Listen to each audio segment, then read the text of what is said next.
Hello students.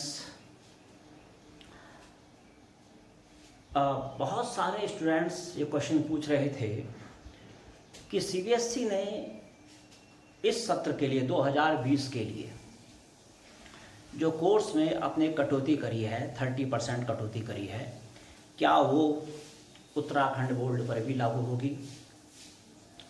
बिल्कुल, Uttarakhand board CBSE के syllabus को ही फॉलो करता है। अगर सीबीएसई ने 30% कटौती करी है तो इसका तात्पर्य सीधा साधा यह है कि उत्तराखंड बोर्ड के सिलेबस में भी 30% की कटौती होगी।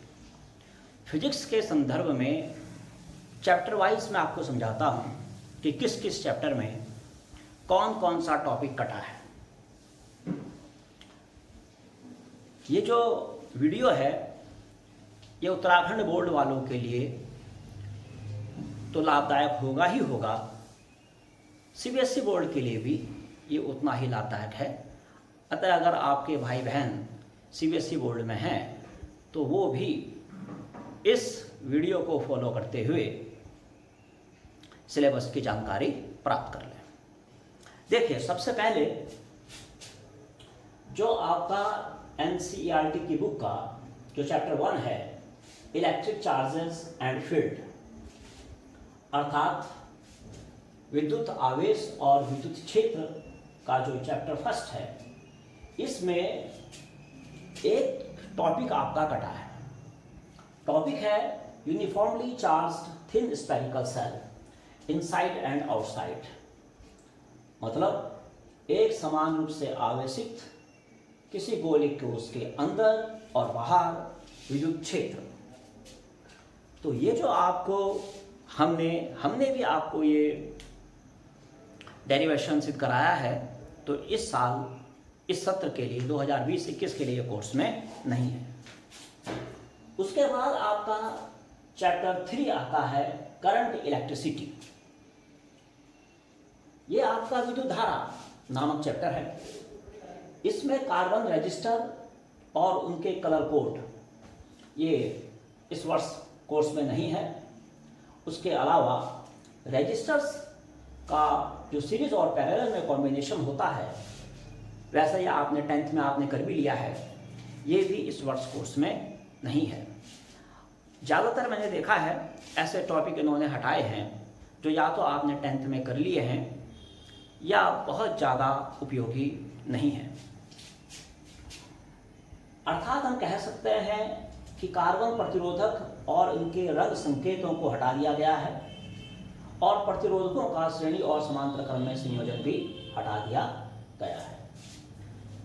तो चैप्टर 3 तक तो कोई बहुत ज्यादा कटौती नहीं है।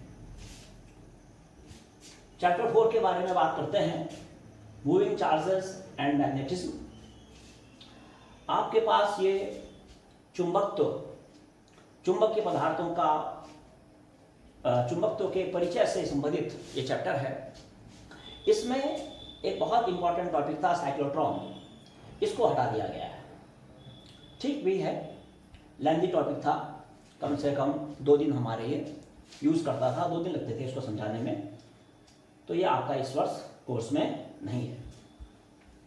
उसके बाद चैप्टर 5 आता है चुंबकत्व, अर्थात मैग्नेटिज्म एंड मैटर। इस चैप्टर में काफ़ी कटौतियाँ की गई हैं। सबसे पहले इसमें magnetic field intensity due to a magnetic dipole along its axis and perpendicular to its axis. जिस तरह से आप चैप्टर 1 में विद्युत द्विध्रुव की अक्ष्य और निरक्ष्य स्थितियों के बारे में पढ़ते हैं, उसी प्रकार से इस चैप्टर में आप चुंबक के द्विध्रुव के कारण उसकी अक्ष्य और निरक्ष्य स्थिति में चुंबकीय क्षेत्र की तीव्रता के बारे में पढ़ते थे। तो ये टॉपिक इस बार नहीं है। एक इससे और टॉपिक हटा है torque on A magnetic dipole in uniform magnetic field, अर्थात चुंबक के द्विध्रुव पर बल आघूर्ण, ये भी आपका हटा दिया गया है। एक बहुत लेंथी टॉपिक है para, dia and ferromagnetic substances, अर्थात अनुचुंबकीय, प्रतिचुंबकीय और लोह चुंबकीय पदार्थ और इनके उदाहरण। तो ये टॉपिक हटाया गया है। इसके पश्चात इसी में अनुचुंबकत्व और प्रतिचुंबकत्व, लौह चुंबकत्व, अर्थात पैरा मैग्नेटिज्म, डायामैग्नेटिज्म और फेरोमैग्नेटिज्म की व्याख्या करते थे, उसको एक्सप्लेन करते थे। तो जब ये पदार्थ ही नहीं है तो इसका मतलब वो व्याख्या भी इस वर्ष नहीं आएगी। वैसे इसके बारे में हम और जानकारी प्राप्त करेंगे, लेकिन पूरी उम्मीद है कि वो भी इस वर्ष कोर्स से कट चुकी होगी। इसके अलावा इसमें फोर्थ आपका जो टॉपिक इससे कटा है वो है electromagnetic and factor affecting their strength, अर्थात विद्युत चुंबक और इसे प्रभावित करने वाले कारक। एक छोटा सा टॉपिक था, ये हट चुका है। इसी चैप्टर में परमानेंट मैग्नेट, स्थायी चुंबक और इसके गुण नामक एक टॉपिक है, वो भी इस वर्ष कोर्स से हट चुका है। तो इस तरह से इन चैप्टर 5 में आपने देखा कि आपके कुछ टॉपिक हटे हैं। निश्चित तौर पे ये टॉपिक हटाने पर आपको कुछ ना कुछ राहत जरूर मिली होगी। अब हम चैप्टर 5 के बाद के जो और चैप्टर हैं उनके बारे में बात करते हैं कि उनसे क्या क्या हटा है। तब तक आप इसको उतार लीजिए।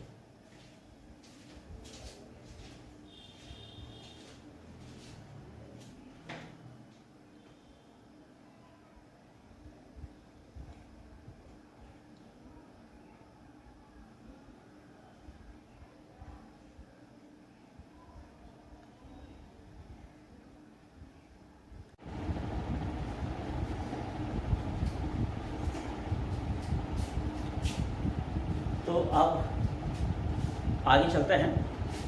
आगे देखिए आप, इसके बाद आपका चैप्टर आता है अल्टरनेटिंग करंट, यानी कि प्रत्यावर्ती धारा। इस चैप्टर में केवल 2 ही टॉपिक आपके हटाए गए हैं। एक तो पावर फैक्टर अर्थात शक्ति गुणांक और दूसरा वाटलेस करंट अर्थात वाटहीन धारा। ये दोनों ही टॉपिक पहले काफ़ी इंपॉर्टेंट थे। अब ये दोनों ही टॉपिक इस बार आपके कोर्स में सीबीएसई बोर्ड में नहीं रखे गए हैं।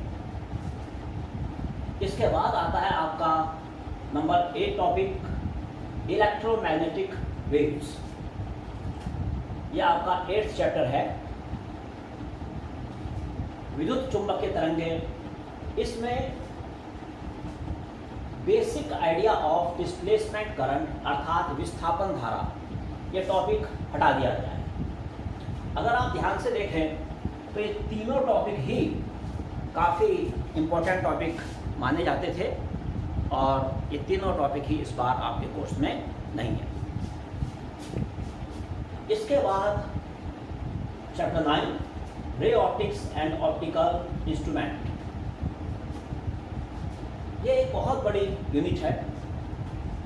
इस यूनिट में सबसे पहले तो वो टॉपिक हटाए गए हैं जो कि आप 10th क्लास में पढ़ चुके हैं, जैसे रिफ्लेक्शन ऑफ लाइट आप पढ़ चुके हैं, प्रकाश का परावर्तन, स्फेरिकल मिरर, गोलीय दर्पण, अवतल दर्पण, उत्तल दर्पण के बारे में ये कंसेप्ट आप पहले पढ़ चुके हैं, तो हटा दिया गया यहाँ से। मिरर फॉर्मूला अर्थात 1/v + 1/u = 1/f, ये भी यहाँ से हटा दिया गया है। मैं ये इसलिए बता रहा हूँ कि जब आप अपनी बुक में देखें और उसमें निशान लगाएं कि कौन कौन से टॉपिक हटाए गए हैं, तो आपको मालूम हो कि आप सही टॉपिक पे निशान लगा रहे हैं या नहीं। एक इसमें से हटाया गया है scattering of light, blue colour of sky and reddish appearance of sun and sunrise and sunset, अर्थात प्रकाश का प्रकीर्णन हटा दिया गया है। क्वेश्चन आते थे कि भाई आकाश नीला क्यों दिखाई देता है, सूर्य लाल रंग की अपीयरेंस क्यों देता है सनराइज और सनसेट के समय।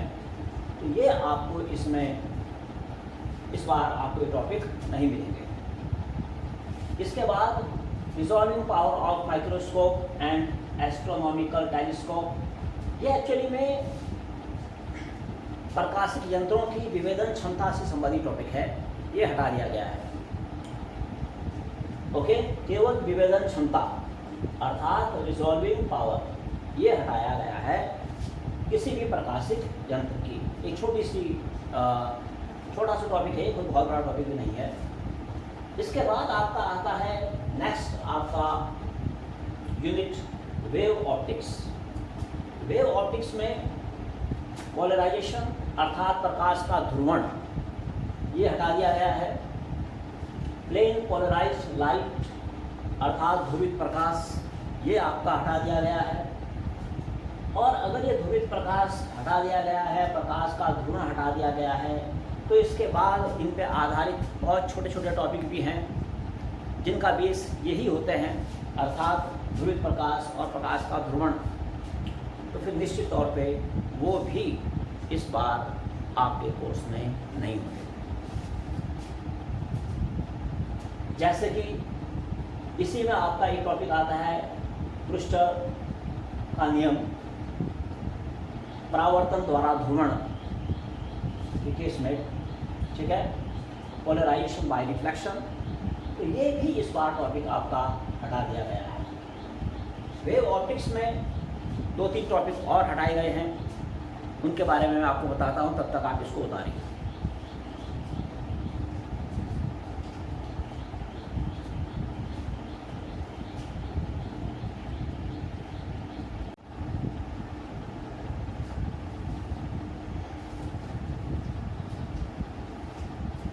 अब देखिए इसके बाद और क्या क्या आपके कोर्स में नहीं है।